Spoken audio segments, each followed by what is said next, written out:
ഉത്തർപ്രദേശിലെ പ്രയാഗ്രാജ് നഗരത്തെ ഞെട്ടിച്ച സംഭവമാണ് ഡെലിവറി ബോയ് ആയ രാമകൃഷ്ണ ദുബൈ എന്ന യുവാവ് ഒരു മാസത്തിനിടെ 2 യുവതികളെ വിവാഹം കഴിച്ചതും ഈ കള്ളത്തരം വെളിപ്പെടുത്തുന്നതിനെ തുടർന്ന് അറസ്റ്റിലായതും.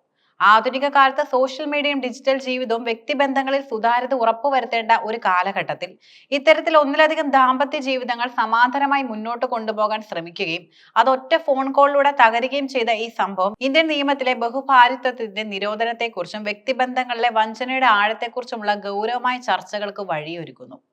രാഹുൽ എന്ന പേരിലാണ് രാമകൃഷ്ണൻ ദുബൈ പ്രധാനമായും അറിയപ്പെട്ടിരുന്നത്. ഡെലിവറി ജോലി എടുക്കുന്ന രാഹുൽ 2 ഭാര്യമാർക്കും സംശയമില്ലാത്ത രീതിയിൽ തന്റെ ജീവിതം വിഭജിച്ചെടുക്കാൻ ശ്രമിച്ചത് തികഞ്ഞ ആസൂത്രണത്തോടെയാണ്. കഴിഞ്ഞ വർഷം നവംബറിലാണ് രാഹുൽ ആദ്യം വിവാഹിതനായത്. ദീർഘനാളത്തെ പ്രണയത്തിന് ശേഷമാണ് ഖുഷ്ബു എന്ന യുവതിയെ രാഹുൽ തന്റെ ജീവിത സഖിയാക്കിയത്. പ്രണയബന്ധത്തിന്റെ തീവ്രതയിലും വിശ്വസ്തതയിലും ഊന്നിയതായിരുന്നു ഈ ബന്ധം. ആദ്യ ഭാര്യയ്ക്ക് യാതൊരു സംശയത്തിനും ഇട നൽകാതെ സാധാരണ ദാമ്പത്യ ജീവിതം രാഹുൽ മുന്നോട്ട് കൊണ്ടുപോയി. ഖുഷ്ബുവുമായുള്ള വിവാഹം കഴിഞ്ഞ ഏതാനും ആഴ്ചകൾക്കുള്ളിൽ തന്നെ രാഹുൽ രണ്ടാമതും വിവാഹിതനായി. ശിവാംഗി എന്ന യുവതിയാണ് ഇയാൾ ഇത്തവണ വിവാഹം ചെയ്തത്. ഈ വിവാഹം ഒരു അറേഞ്ച്ഡ് മാരേജ് ആയിരുന്നു. വീട്ടുകാരുടെ സമ്മർദ്ദമാണ് രണ്ടാമത്തെ വിവാഹത്തിന് കാരണമെന്നാണ് യുവാവ് പിന്നീട് നൽകിയ വിശദീകരണം. 1 മാസത്തെ ഇടവേളയിൽ 2 വ്യത്യസ്ത സ്ത്രീകളെ വിവാഹം കഴിച്ച രാഹുൽ ഒരാൾക്ക് പ്രണയ വിവാഹത്തിലൂടെയും മറ്റൊരാൾക്ക് അറേഞ്ച് മാരേജ് എന്ന രീതിയിലൂടെയും വിശ്വസ്തത നേടാൻ ശ്രമിച്ചു. ഇത് ഒരേ സമയം 2 ജീവിതങ്ങൾ നയിക്കാൻ യുവാവിനെ സഹായിച്ചു. രാഹുലിന്റെ കള്ളക്കളികൾ പുറത്തു വന്നത് തികച്ചും ആകസ്മികമായ ഒരൊറ്റ ഫോൺ കോൾ വഴിയാണ്. 2 ഭാര്യമാർക്കും തങ്ങളുടെ ഭർത്താവിന്റെ മറ്റൊരു ബന്ധത്തെക്കുറിച്ച് യാതൊരു സംശയവും ഉണ്ടായിരുന്നില്ല. ഒരു ദിവസം ഉച്ച കഴിഞ്ഞ് ഖുഷ്ബു രാഹുലിന്റെ മൊബൈൽ നമ്പറിലേക്ക് ഡയൽ ചെയ്തു. ഫോൺ എടുത്തത് രാഹുലിന്റെ 2 ഭാര്യയായ ശിവാംഗിയായിരുന്നു. ഭർത്താവിന്റെ ഭാര്യയാണിതെന്ന് ശിവാംഗിക്ക് അറിയാമായിരുന്നില്ല. അതുകൊണ്ട് തന്നെ ഇനി തന്റെ ഭർത്താവിനെ വിളിക്കരുതെന്ന് ശിവാംഗി ഖുഷ്ബുവിനോട് ആവശ്യപ്പെട്ടു. ഈ വാക്കുകൾ കേട്ട് ഖുഷ്ബു ഞെട്ടി. താനാണ് അദ്ദേഹത്തിന്റെ യഥാർത്ഥ ഭാര്യയെന്ന് അവർ തിരിച്ചു പറഞ്ഞു. തർക്കം മൂത്തപ്പോൾ തന്റെ വാദം ശരിയാണെന്ന് തെളിയിക്കാൻ ഖുഷ്ബു വിവാഹ ചിത്രങ്ങൾ ശിവാംഗിക്ക് അയച്ചു കൊടുത്തു. ഇതോടെ താൻ വഞ്ചിക്കപ്പെട്ടു എന്ന് ശിവാംഗിക്ക് മനസ്സിലായി.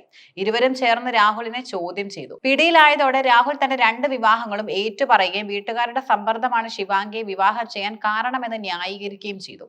2 സ്ത്രീകളും വഞ്ചനയുടെ ഇരകളായി എന്ന തിരിച്ചറിവോടെ അവർ ഒന്നിച്ചു ചേർന്ന് പോലീസിൽ പരാതി നൽകാനും തീരുമാനിച്ചു. ഒരു വ്യക്തി നിയമപരമായി നിലനിൽക്കുന്ന ഒരു ദാമ്പത്യ ബന്ധത്തിലായിരിക്കുമ്പോൾ മറ്റൊരാളെ വിവാഹം ചെയ്യുന്നത് ഇന്ത്യൻ ശിക്ഷാ നിയമം അനുസരിച്ച് കുറ്റകരമാണ്. ഹിന്ദു വിവാഹ നിയമം 1955 അനുസരിച്ച് ഭാര്യയോ ഭർത്താവോ ജീവിച്ചിരിക്കുമ്പോൾ മറ്റൊരു വിവാഹം കഴിക്കുന്നത് അസാധുവും നിയമവിരുദ്ധവുമാണ്. ഇത് ബഹുഭാരിത്വം എന്ന കുറ്റകൃത്യമായി കണക്കാക്കപ്പെടുന്നു. IPCയിലെ സെക്ഷൻ 494 പ്രകാരം ബഹുഭാരിത്വം ഒരു ക്രിമിനൽ കുറ്റമാണ്. ഈ കുറ്റം തെളിയിക്കപ്പെട്ടാൽ 7 വർഷം വരെ തടവും പിഴയും ശിക്ഷയായി ലഭിക്കാം. കൂടാതെ വിവാഹത്തിനായി വഞ്ചന നടത്തുകയും തെറ്റിദ്ധരിപ്പിക്കുകയും ചെയ്തതിന് വഞ്ചന എന്ന കുറ്റവും ചുമത്തപ്പെടാൻ സാധ്യതയുണ്ട്. രണ്ടാമത്തെ വിവാഹത്തിന്റെ വിവരങ്ങൾ പുറത്തു വന്നതോടെ രാഹുലിനെതിരെ ഖുഷ്ബു കൂടുതൽ ഗുരുതരമായ ആരോപണങ്ങൾ ഉന്നയിച്ചു. അടുത്തിടെയാണ് ഖുഷ്ബു ഒരു കുഞ്ഞിന് ജന്മം നൽകിയത്. എന്നാൽ ഭർത്താവ് തന്നെ ഉപേക്ഷിക്കുമെന്ന് ഭീഷണിപ്പെടുത്തുകയും ജനിച്ച കുഞ്ഞിനെ സ്വീകരിക്കാൻ വിസമ്മതിക്കുകയും ചെയ്തുവെന്നും യുവതി ആരോപിച്ചു. 1 ഭാര്യയെ ഉപേക്ഷിക്കാൻ ശ്രമിക്കുകയും കുഞ്ഞിന്റെ ഉത്തരവാദിത്തം നിഷേധിക്കുകയും ചെയ്തതിലൂടെ ഗാർഹിക പീഡന നിയമപ്രകാരവും യുവതിക്ക് നിയമ നടപടി സ്വീകരിക്കാൻ സാധിക്കും. രാഹുലിനെ അറസ്റ്റ് ചെയ്യണമെന്നാവശ്യപ്പെട്ട് 2 സ്ത്രീകളും ഒന്നിച്ചാണ് പോലീസ് സ്റ്റേഷനിൽ എത്തിയത്. പരാതിയുടെ അടിസ്ഥാനത്തിൽ രാഹുലിനെ അറസ്റ്റ് ചെയ്ത പോലീസ് നിയമ നടപടികൾ ആരംഭിച്ചു. ഈ സംഭവം വ്യക്തിബന്ധങ്ങളിലെ ധാർമ്മികതയുടെയും വിശ്വസ്തതയുടെയും പ്രാധാന്യം ഓർമ്മിപ്പിക്കുന്നു. 2 യുവതികളാണ് രാഹുലിന്റെ വഞ്ചനയുടെ ഇരകളായത്. ഒരാൾ പ്രണയത്തിന്റെ പേരിൽ, മറ്റൊരാൾ കുടുംബ ബന്ധങ്ങളുടെ വിശ്വസ്തതയുടെ പേരിലും വഞ്ചിക്കപ്പെട്ടു. ഈ വഞ്ചനയുടെ ആഘാതം അവരുടെ മാനസിക ആരോഗ്യത്തെയും സാമൂഹിക ജീവിതത്തെയും സാരമായി ബാധിക്കും.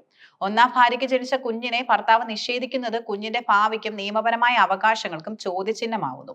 നിലവിലെ നിയമം അനുസരിച്ച് ഒരു വ്യക്തിക്ക് ഒരു സമയം ഒരു പങ്കാളി മാത്രമേ ഉണ്ടാകാൻ പാടുള്ളൂ. എന്നിട്ടും രാഹുൽ രണ്ടാമതൊരു വിവാഹം കഴിച്ചത് നിയമത്തെക്കുറിച്ചുള്ള അജ്ഞതയോ നിയമത്തെ അവഗണിക്കാനുള്ള ധാർഷ്ട്യമോ ആകാം. മാറുന്ന സാമൂഹിക ബന്ധങ്ങളും വലിയ പ്രാധാന്യമുള്ളതാണ്.